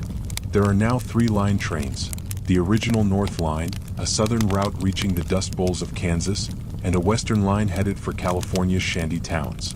Each carries blueprints, manuals, and teachers who once thought they'd never teach again. Each stops in towns that have forgotten what hope sounds like. And everywhere people gather. Children line the tracks barefoot. Old farmers trade jars of beans for notebooks. Factory workers, now unemployed, sit cross-legged on the ground while Willie's apprentices show them how to build stoves from scrap. Education without classrooms. Mother Jones says one evening, watching the silhouettes of students glowing in lantern light. "That's the America I always dreamed about." But you notice something else too. Men in coats standing at the edges of the crowds taking notes. Rail inspectors maybe. Or company agents. You've seen the look before, the look of men measuring value. One night, as you pack up the lesson boards, a stranger approaches the campfire. He's clean, well-fed, eyes sharp behind wire-rimmed glasses. "Fine work you're doing here," he says smoothly. "I represent a civic partnership in Chicago. We're interested in printing your manuals for wider distribution." Jack frowns. "Printing? Who's paying for that?" The man smiles. "Investors. You can't expect to run a national movement without structure. Funding. Branding. Branding." The word feels poisonous. Mother Jones' face stays calm, but her hands tremble slightly. "We don't sell knowledge," she says. "Of course not," the man replies. "You'd simply license it. A fair return for your time. You could reach millions." You exchange a glance with Jack. You've heard that tone before, back in the banks before the crash. The voice of progress wrapped in profit. Would you let the world buy the very thing that saved it? Could you watch your ideals turn into product and still call it success? When the man leaves, the campfire burns lower. Silence stretches long. Then Jack mutters, "They'll come back. With more paper. More promises." Mother Jones nods. "And more prices." You look at the black horizon, the endless rails gleaming under the moonlight. "They can't own an idea," you say quietly. Willie, now grayer but still strong, exhales through his nose. "You'd be surprised what they can own if you write it down." The next week, new rumors spread along the rails. Copies of your manuals appearing in cities, sold in markets, branded under new names. Survival science for hard times. Some pages are rewritten, some stripped of credit. Even the three-line symbol, the mark of the network, starts showing up on cheap pamphlets printed by charity groups claiming to teach the poor self-reliance. Mother Jones slams one down on the table. "They've stolen it," she says. "Turned our lifeline into propaganda." You flip through the pages, heart sinking. They've kept the designs, but erased the meaning. The chapter titled "Community Over Profit" now reads "Individual Enterprise in Crisis." "They're rewriting us," you whisper. Would you fight for the truth of your story, or let it go, trusting the real version to live in memory instead of print? Jack paces the floor. "We can't stop them all." "No," you say, "but we can protect what matters." That night, the core team, you, Jack, Willie, Nora, and Mother Jones, gather in the quiet car of the North Line. Outside, snow begins to fall again, light and soundless. You take out your notebook. "If they're turning our manuals into products," you say, "then we go smaller. Teach by person, not paper." Mother Jones nods slowly. Back to the fires. Back to the mouths that speak, not the hands that print. You all sit in silence for a long moment. Then Jack grins. "So we become ghosts again." "No," you reply softly. "We become roots." From that moment, the railroad school shifts. The line trains still travel, but now they carry fewer books and more people. The teachers move by foot and word, spreading knowledge the old way, through stories, through touch, through trust. Willie designs hidden symbols within carvings, markers that identify authentic line teachings. Nora organizes safe houses in each camp for teachers traveling undercover.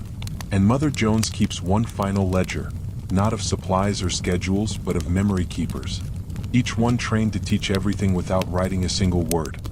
Would you trust the future to human memory instead of machines and books?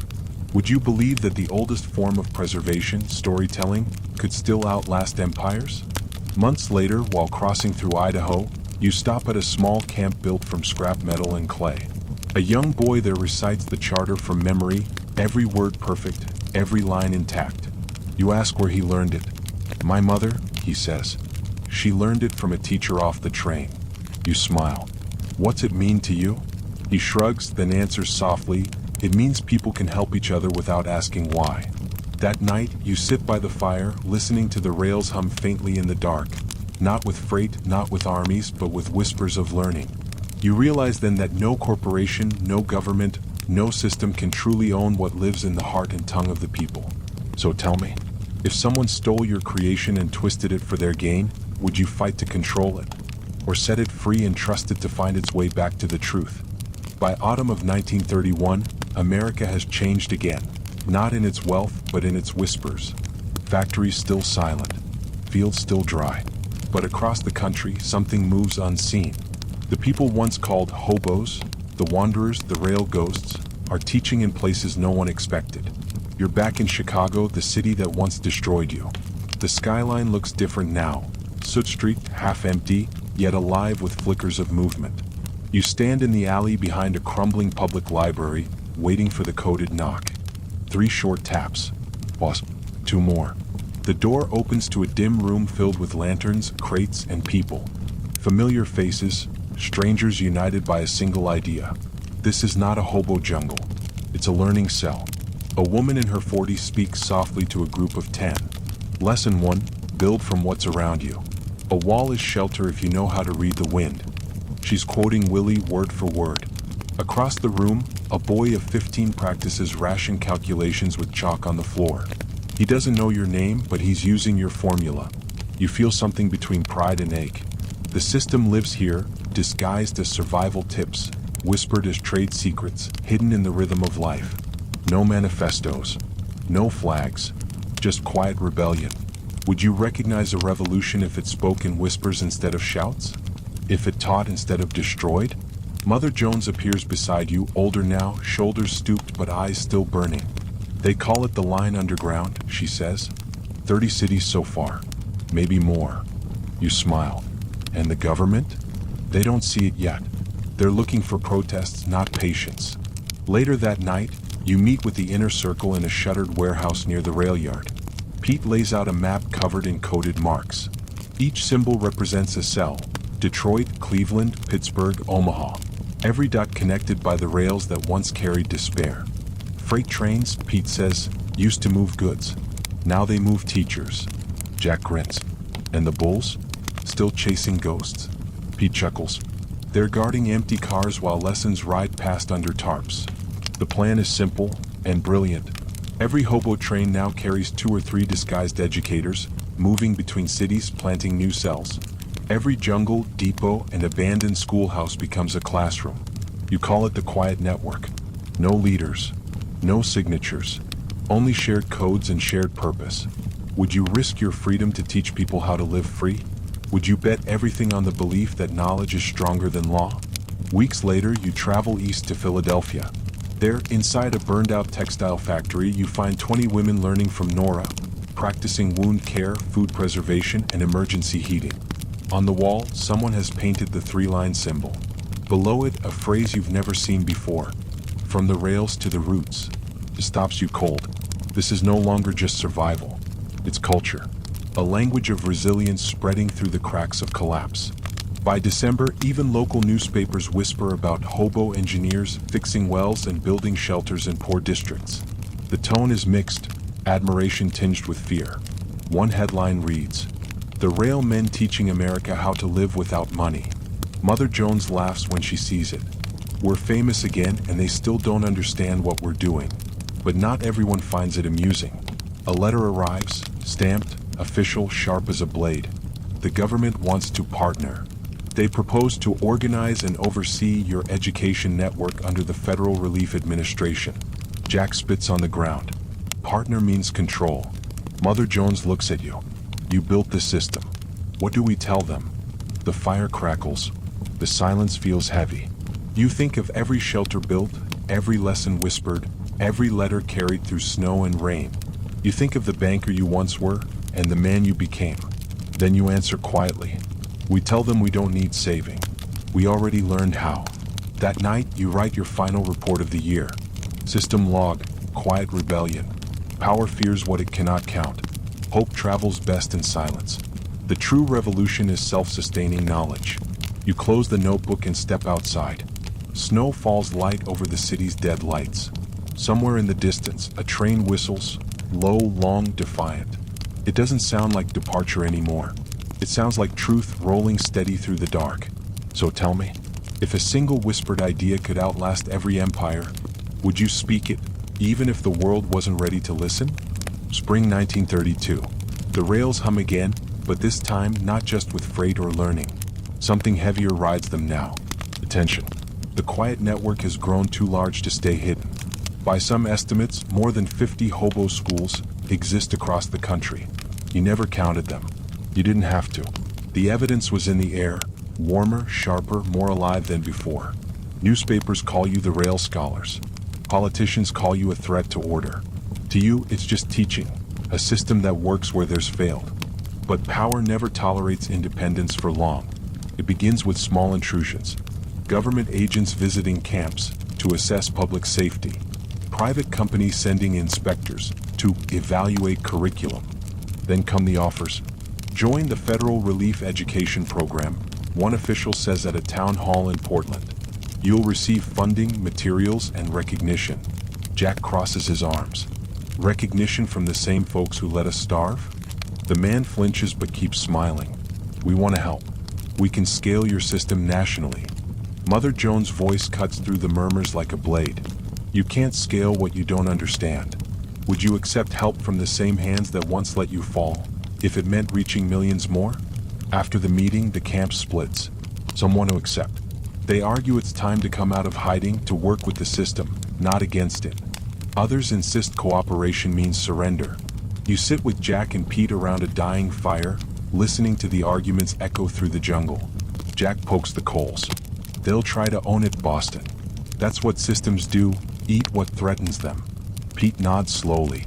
But if we stay underground, fewer people learn. Fewer live. You stare into the flame torn. What good is a perfect system if it can't survive daylight? Weeks pass. Pressure grows. Government representatives arrive again, this time with paperwork, not persuasion. A law proposed in Washington, the Community Regulation Act, requiring all informal education collectives to register with federal oversight. Mother Jones reads the proposal aloud, then slams it on the table. They want our names, our camps, our routes, everything. They call it safety, Jack mutters.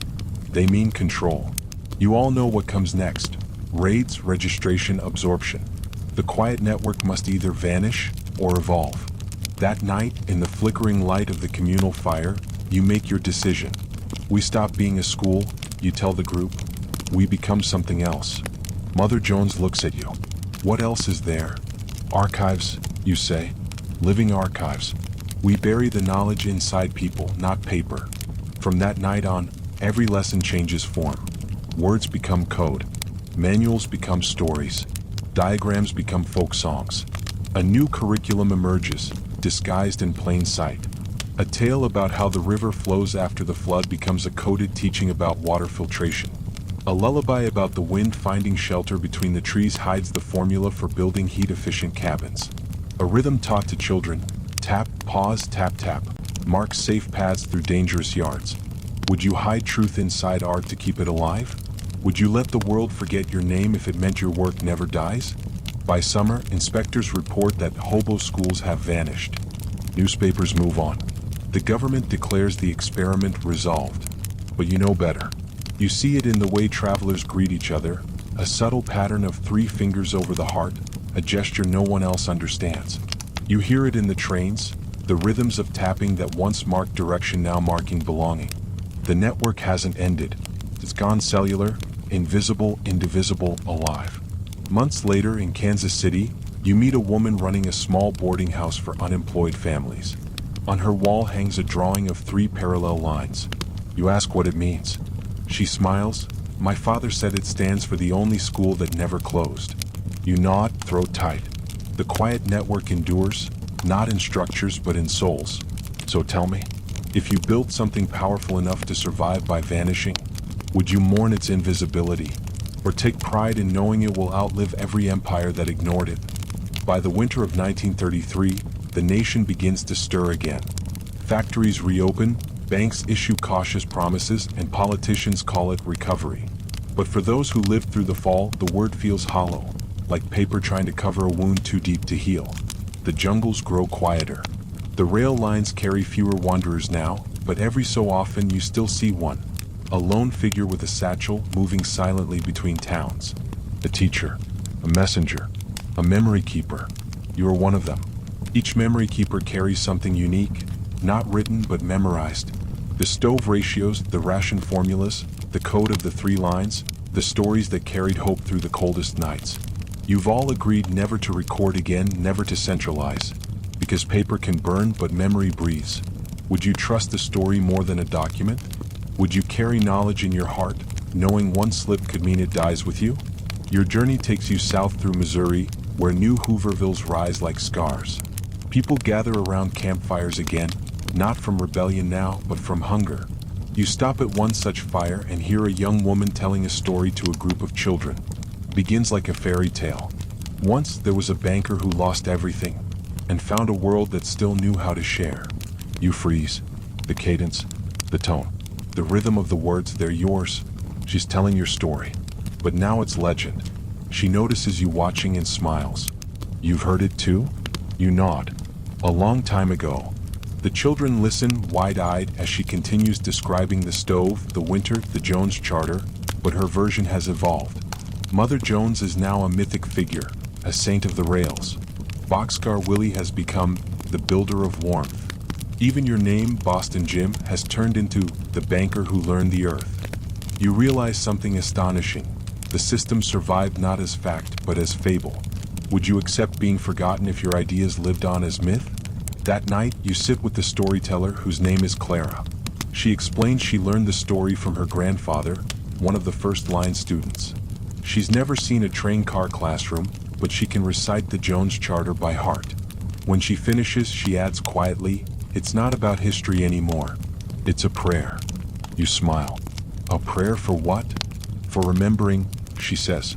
Later, as you leave the camp, she presses something into your hand, a small carved token. 3 parallel lines etched into wood. The old mark, still alive. You travel onward, and everywhere you go, you see traces of the network, disguised, reshaped, but never erased. A pattern of 3 stitches on a coat. A song hummed by workers in a field. A string of lanterns hung in the same order, one high, 2 low, the old jungle signal for safety. Each one a fragment of something larger. Each one proof that the system still breathes. You keep a journal in your mind now, not on paper. Each night before sleep, you recite your entries aloud, whispering them into the dark. System log, living archives. Truth does not survive in books. It survives in rhythm, in breath, in the pulse of those who remember. We are the libraries of the lost century. Sometimes you wonder, how many others still remember like you do? In Kansas, a man teaching carpentry to children ends every lesson with a story about how to build when there's nothing left. In Utah, a traveling nurse uses willow bark and salt compresses, Doc Peterson's old methods, and calls them the line remedies. In California, migrant workers gather each Sunday to trade repair tips and stories, still ending with the same 3-line chant. Share what you know. Build what you can. Leave more than you found. Would you see these fragments as loss, or proof that the idea has finally outgrown you? One night, camped beside a river, you hear the distant whistle of a freight train, faint, familiar, eternal. You close your eyes and imagine it not as a machine but as a voice, the sound of motion itself, carrying everything that still matters forward. Mother Jones once said, "You can't own a system that belongs to survival." Now you finally understand. This was never about ownership. It was about inheritance. As dawn breaks, you pack your few belongings, a tin cup, a knife, the wooden token, and start walking toward the horizon. Behind you, the old world rebuilds itself in banks and offices. Ahead, a new one still hums quietly under the surface. And in between, in the tracks that never stop singing, lives everything worth remembering. So tell me, if the world forgot your name but lived by your lessons, would you feel erased or immortal? It's the spring of 1938. You're older now. Your hair, once dark, is streaked with gray, your hands rough and scarred from years of labor. You walk slower, but your stride still holds the rhythm of the rails. It's been nearly 7 years since you left Spokane, the place where survival became a system and a system became a way of life. The rails hum faintly under your boots as you follow the old path north, through forests thinner than you remember. The country is changing again. Factories buzz, wages rise, the newspapers shout, recovery. But you know better. Prosperity and amnesia often walk hand in hand. You reach the ridge just before sunset. Below you the valley glows gold, and there it is, the jungle, or what's left of it. Where there were once dozens of cabins, only a few stand. The old meeting fire pit is overgrown with moss, but the stones still hold their shape. And beside the river, your shelter, your first home, still stands, weathered but solid, the stove chimney tilted but unbroken. You stop and breathe in. The scent of wet earth, cedar, and memory fills your lungs. Every sound feels familiar, the trickle of water, the rustle of wind in the leaves, the quiet hum of time itself. You step inside. The walls are scarred with years of smoke, but someone has been here recently. Fresh footprints, a bedroll, a small lantern, and on the table something unexpected, a book. You freeze. A book. It's bound in rough leather, handwritten, no title. You open it carefully. The first page reads, "Notes from the line, compiled from memory by those who remember." The handwriting isn't yours, but the words are. Each page is filled with stories, versions of the charter, the winter lessons, the stove plans, the teaching codes, written by people who never met you, yet carry your knowledge like sacred inheritance. In the margins, small notes appear. Taught in Boise, 1935. Copied by Clara's group, 1936. Added new chapter on shelter ceiling, taught by the builder's apprentices. It's no longer your system. It's everyone's. Would you feel pride or grief, knowing what you built no longer belongs to you? Outside, the evening deepens. You hear footsteps on the path. A young man appears, mid-20s, strong, wearing a patched coat marked with 3 faint lines on the sleeve. He stops when he sees you. You're? He hesitates, unsure whether to believe his eyes. You smile. Used to be someone called Boston Jim. He laughs quietly. Didn't think you were real. My grandfather told stories. Said you taught him ration math. You nod toward the book. You keeping this? He shakes his head. No one keeps it. We carry it, copy it, pass it along. It's never meant to stay still. You hand it back. Good. Paper's not meant to last. People are. He looks at you carefully. You'll stay for the meeting? Meeting? He gestures toward the river. Every spring. Memory keepers gathering. Started 15 years ago. We come to trade lessons and stories. Some still teach on the rails. Some build schools. Some just come to listen. You follow him down the slope, heart pounding softly with disbelief. As you approach the river clearing, lanterns flicker to life. Dozens of people, men, women, children, sit around the old fire circle, the same place where you once argued survival strategies with Jack and Willie. Now they speak in a different tone, calm, confident, full of laughter. A woman recites the Jones Charter aloud. Another group sings a song you've never heard before, but its rhythm carries the pulse of the old code. 3 taps. Pause. 2 taps. You smile through tears. Mother Jones would have loved this. Jack would have made a joke. Willie would have corrected the stove dimensions. But you just listen. The young man beside you says softly, "We call ourselves the second line now." You ask, "And the first?" He smiles. "That's you." Would you believe that something you built in desperation could outlast comfort itself? That the poor, the forgotten, the wanderers, would become the keepers of wisdom when the world rebuilt its towers of glass and gold? When the fire burns low, someone calls your name. Boston Jim. The crowd parts, faces glowing in the firelight. They make room for you at the circle. You sit, the warmth seeping into your bones, and for the first time in years you feel home. You speak softly, voice rough but steady. "We built this once because we had nothing. Now you build it because you know it works. Don't let them take that from you. Not the bankers, not the preachers, not the politicians. Remember the rule. Systems that serve people survive. Systems that serve power collapse." Silence follows. Then applause. Then laughter. Someone hands you a cup of warm tea. The night deepens, stars glimmering above like sparks from the old fire you once lit so many winters ago. Later, as the gathering ends, you write one final entry in your small, weathered notebook, the last page you'll ever fill. System log, return to the rails. We are not the end of the line. We are the junction, where memory meets motion. What began as survival became structure. What began as loss became legacy. You close the book. The young man takes it gently, adding it to the growing circle of others, a fire of knowledge that will never burn out. So tell me, if you return to the place where your story began, and found that others had already written the next chapters, would you feel obsolete? Or finally free? Winter 1939. The air in West Virginia feels thin, brittle, almost transparent. The hills look stripped bare, their mines long abandoned, their towns half empty. You travel alone this time, not as a teacher, not as a leader, but as a man returning to say goodbye. Rumors had reached you through the line. Mother Jones is still alive, living in a small cabin outside Charleston. Teaching still, though her students now are children who were born after the Depression ended, who know nothing of hunger except as a story. The walk to her cabin is steep. Each breath burns cold in your lungs. When you finally reach the top of the ridge, you see it, a small structure tucked beneath an oak tree, smoke curling from the chimney. She opens the door before you can knock. "Boston Jim," she says softly, as if she'd been expecting you. You stand there for a moment, unsure whether to smile or kneel. Time has thinned her, but not diminished her. Her hair is white as the frost outside, her eyes bright as ever. The same eyes that once stared down railroad guards and bankers and storms. "You came late," she says with a faint grin. "You always told me to take the long way," you answer. She laughs, a fragile sound but real. Inside, the cabin is warm, filled with the smell of stew and wood smoke. Books and papers cover every surface, but you notice something new, a wall covered in hand-drawn maps. each one dotted with small, careful marks. The network? You ask. She nods. Or what's left of it? They keep writing me. Letters from the lines. Kansas, Oregon, the Dakotas. Some even from Mexico. The system's still alive, Jim. Changed, but alive. You sit by the fire. For a long time, neither of you speaks.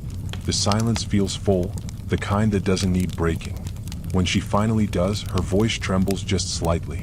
Do you ever miss it? The old world? You ask. She shakes her head. The struggle.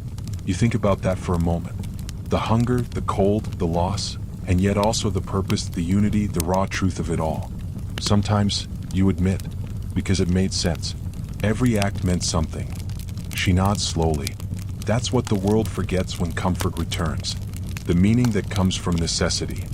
Would you trade safety for significance, if it meant feeling alive again? You tell her about the new generations, the memory keepers, the second line, the gatherings by the river. Her eyes fill with light. Good, she says. That means we didn't fail. We just dissolved into something bigger. She moves to a small wooden chest by her bed, opens it, and takes out a folded piece of paper, old, yellowed, but carefully preserved. It's the original Jones Charter. The first one you wrote together back in Spokane, the night before the first winter storm. The ink is faded, but the words are still visible. No one owns what all depend on. Food is shared. Shelter is collective. Work equals worth. Knowledge equals survival. She hands it to you. You keep it now. You hesitate. This belongs to everyone. She smiles faintly. Exactly. And you'll know when to let it go. The fire pops softly. Snow begins to fall outside, slow, silent flakes drifting through the lamplight. She watches them for a long while before speaking again. You know, I used to think the world ran on money, she says. Then I thought it ran on anger. But it's neither. It runs on memory. Lose that and you start over from zero, no matter how rich you are. You nod, eyes wet. We kept the memory alive. She reaches for your hand. For now, she says. But it's not forever.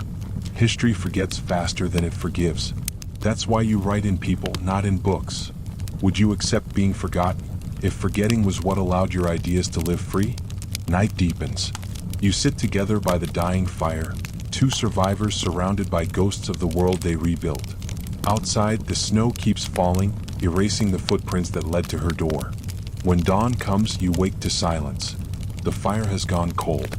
She's still in her chair, hands folded peacefully in her lap, the faintest smile on her face. You sit beside her for a long time, not speaking, not moving. Then you rise, fold the charter carefully, and step out into the cold morning. The sky glows pale blue. The world feels new again, fragile but clean. As you walk down the ridge, you hum the old tune, the one the children in Spokane used to sing by the stove. The rhythm of the rails. 3 taps. Pause. 2 taps. So tell me, when the people who built the world before you are gone, how will you keep their fire alive? Will you guard their names or carry their purpose? It's 1942. You're standing at the edge of a train platform in Oregon, cane in hand, wind tugging softly at your coat. Steam hisses from the locomotive beside you, the air thick with iron and rain. A new generation boards these trains now. Soldiers, workers, dreamers heading east to fight another kind of war. And you, an old man with no destination, simply watch. The world looks whole again. Factories busy, fields green, cities alive with light. But underneath it all, you still see the invisible lines, the quiet systems that once held it all together when everything fell apart. You smile as a young porter struggles with a crate and 3 strangers step forward to help him, wordlessly, efficiently, no orders, no thanks. The line, you think, still there. Would you notice the invisible patterns of kindness that outlive every crisis? The small gestures that prove civilization isn't built by governments, but by ordinary hands that still remember? You live in a small room now, above a bakery in Portland. Each morning you walk to the station, sit on the same bench, and write in a small notebook. Not a ledger, just reflections. On the world, on people, on what it means to endure. Sometimes, a few students from the local college find you there. They ask about the hobo movement, about the railway schools. They've read fragments in dusty archives, half-truths and myth. You tell them what matters. It wasn't about poverty, you say. It was about building something real when everything fake fell away. One student, a girl with dark hair and sharp eyes, asks, "Do you think it mattered? After all this time?" You look at her, young, restless, hungry for meaning, and smile. "It mattered because you're asking." She blushes. "They say you were part of it." You chuckle. "Maybe. But names fade. Systems remain." That afternoon, she leaves a small envelope on your bench. Inside is a sketch, 3 parallel lines drawn in pencil. Below it, one word, "Continue." You laugh softly. So they're still out there. Later that year, while sorting old letters, you find one from Clara, the storyteller you met years ago. Her handwriting shaky, but her words strong. The second line is growing. "We teach in schools now, hidden in lessons. When we teach cooperation, we're teaching you. When we teach design, we're teaching Willie. When we teach courage, we're teaching Mother Jones." You close your eyes, letting her words settle like dust on sunlight. The world has forgotten your names just as she predicted.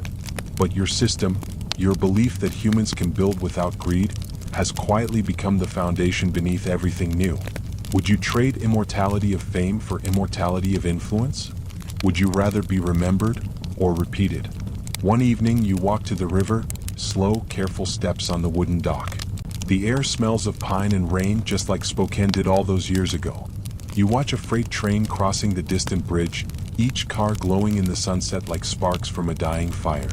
You whisper to the wind, "We built something that didn't need us." Then, smiling, you drop your last notebook into the current. The water carries it away page by page until it's gone, not lost but released. That night, in your room, you write one final entry, carved with shaky hands into the back of your wooden table, where no one but time will find it. Final system log, the legacy of the rails. We proved that even in collapse, humanity remembers how to build. We showed that survival is not isolation, it's interdependence. The world will forget our faces, but not our function. As long as one person helps another without asking why, the line lives. You lie back, listening to the faint whistle of a distant train echoing across the night. 3 low notes. Boss, too high. The rhythm that once guided you through darkness now feels like a heartbeat, slow, steady, eternal. And as you close your eyes for the last time, you know this much is true. The systems that serve people will always return, just under different names in different ages, carried by different hands. Because the rails never end. They only bend toward tomorrow. So tell me, when your time comes to lay down your tools and rest, will the world you leave behind still know how to build itself back up? And if it does, will you recognize your reflection in it?